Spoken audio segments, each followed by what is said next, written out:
Hi guys, and welcome back to the channel. In today's video I'm going to be explaining all about the different types of aquarium filters.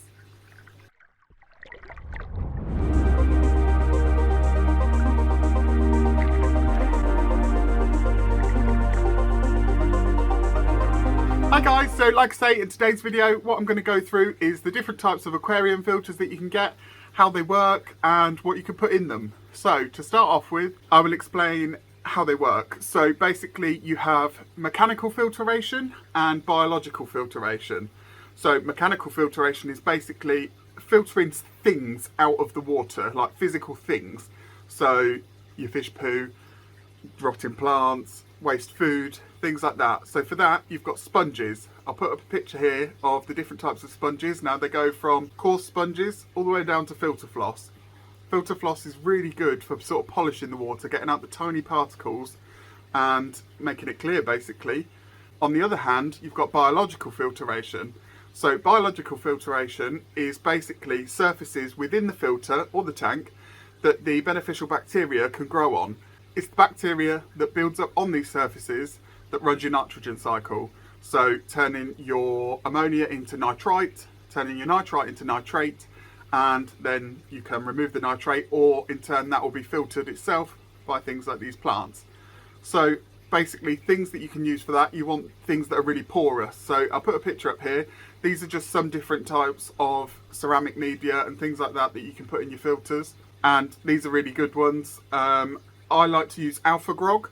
So here's a picture of Alpha Grog. You can get it in a few different sizes, but these are the most common: E25 and E40. E25 is the smaller one, E40 is a bit bigger, and I just think it's brilliant. It's the cheapest that you can get really out of the ceramic media, and it's got so much surface area on it that loads of bacteria will grow on it. It'll be a really good biological filtration in your filter. Another type of filtration that they put in some filters is cartridges. Now they're basically just like little square cartridges with things in them. So some sponge, some maybe activated carbon, which you can put in a tank once you've treated it, and it removes the medicine from the tank. But yeah, some filters have several. So then you remove one when they're dirty, throw that one away, put one clean one in. The ones that are left in there will seed that one, and that's fine.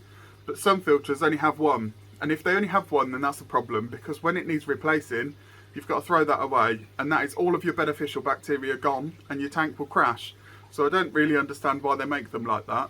Pretty much all the filters that I'm going to mention today can be pimped. Not in the naughty way that you're thinking, behave. You can basically take out what's in them and put in whatever filter media you want to have in there. So quite a lot of mine, I've replaced it with certain sponges that I want. I've put Alpha Grog in a lot of mine, and all of my tanks work really well. As you can see, they're really clear, they do really well, and I don't have any problems with that. So it's all down to personal preference really, and you can have a play around with what media you like, what you don't, and see what works best for you. But now, without further ado, let's go through some filters. The first filter that I'm going to go through is the sponge filter. Now, I'll pop a picture up here of some sponge filters.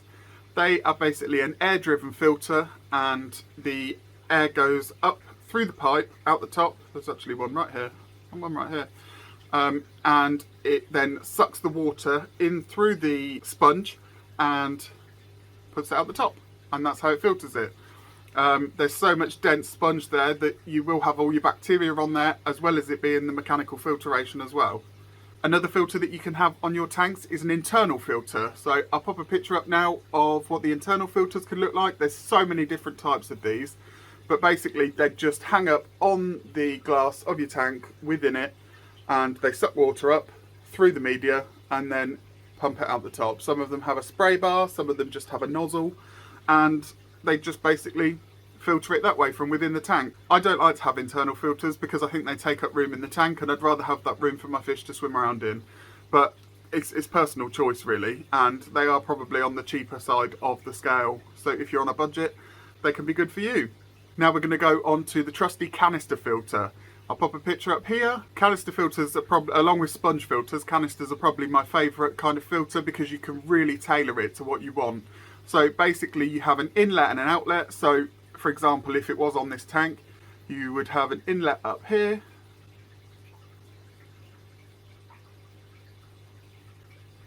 No. you'd have an outlet down here which would suck the water in, up a pipe, down the back into the canister, and it would come back up through your sponges, through your media. So you have your sponges first because you want to get all the bits out of the water. Then once your water's clean, you want it to go through the sort of ceramic media, the alpha grog and things, so that it can be biologically filtered. And then it comes basically back up the top, so it'd come away from the canister filter, back up the top, through a pipe, and then get sprayed back into the tank. So it's like one big loop. Canister filters can be a little bit more expensive, but you can get really cheap ones. So the one I put up in the picture here is one from All Pond Solutions. I've got that running on the corner tank. I've been using that now for over a year on various tanks, and it's never let me down.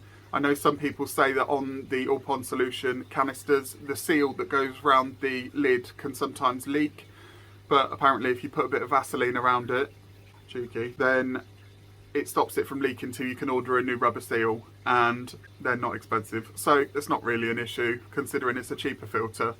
Then you've got canister filters like the one I've got on the Piranha tank, which can cost hundreds of pounds. So it just depends on what your budget is, but the one from All Pond Solutions works just as well as the one from Fluval, and there's a lot of price difference in it. So it's just whatever you want really. So then we'll move on to top filters, and basically what this is, you have a pump that's within the tank, it will suck the water up, and then on the top you'd have some sort of like tray or reservoir, and in there you have your media. I'll put an example up here. This is sort of like a sump, but it goes on top of your tank, and in top filters you can even put plants in the top of it to suck out the nitrate from the water, so therefore there won't be as much in the tank. So that's a really good thing to do. So if you look at the picture here, you can basically just see what they are.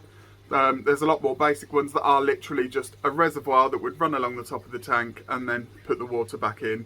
So have a look at those if that's something you think you would like. I've never personally used one, so I can't say whether they're good or not, but if that sounds interesting to you, then give it some research. Next we'll move on to the hang on the back filters. Now I'll put a picture up here as usual, but basically these have a pipe that go into the tank, it goes up out the top, and then the actual filter hangs over the back of the tank. So the water would go into that, it would be filtered through the media. Usually, you know the cartridges I was talking about, it's usually hang on the back filters that have these. So the water would go through the media, through the cartridges, and then like a little waterfall back into the tank.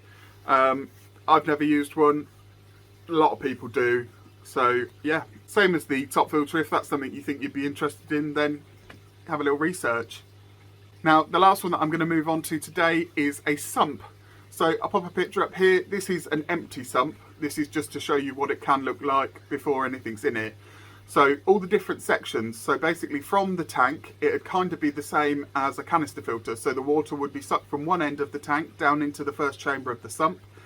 Then in there you can have protein skimmers, you can have biological media, you can have mechanical media, all through the different chambers. Some people even have a quarantine tank within their sump. You can use it for a lot of things. Sumps are really good. Most people use them for marine aquarium saltwater tanks, but some people do use them as well for freshwater tanks. I think they're really good. So they are something that's worth looking at, especially if you have got a marine tank and you are going to be using something like a protein skimmer. They don't look very nice out the top of your aquarium, so it's better to have them down in the sump. And it's always good to have a bit of a refugium. It's always best to have basically a little quarantine area in your sump, because sometimes if you've got a fish that's being a bit of an then you can put that fish into the little sump quarantine tank as a sort of telling off, and then when you put it back in the main tank, usually that's reduced any aggression. So these are all different filters that you can look into. It's quite interesting. Once you've set up your filter, you will need to complete the nitrogen cycle. Now, if you don't know what that is, you don't know how to do it, I've got a video on it. I'll pop it up here and you can watch that after this. It takes you through, it's basically an idiot-proof guide on how to do the nitrogen cycle. I've done it, so anyone can do it. And give that a watch and then you'll be ready to go. So there's also loads of tips for beginners on my channel, things like that, so have a good look through and it should be good to set you up so that you can start off with a successful tank. So I know this week's video was supposed to be me going round the fish shop on the A43 in Northamptonshire, but unfortunately I've not been able to get there until Saturday morning now. So I'll be filming that this Saturday coming in the morning, and that'll be next week's video after that. So it is still coming, don't panic, I haven't lied, just didn't get it done in time. So hopefully you found that video helpful. If there's anything you want to know, drop it in the comments below and give me a like on the video if you enjoyed it. Click the subscribe button so you don't miss any future content and join the Chill fam. I'd really love to have you. We've got, I think, 230 subscribers now, and I appreciate every single one of you. There's still a really high percentage of you that watch my videos that don't subscribe, you little stalkers. So click it. Click it. It doesn't cost you anything. Help a brother out. I hope you all have an amazing week, and I will see you next week for the fish tour video. Hopefully. Bye!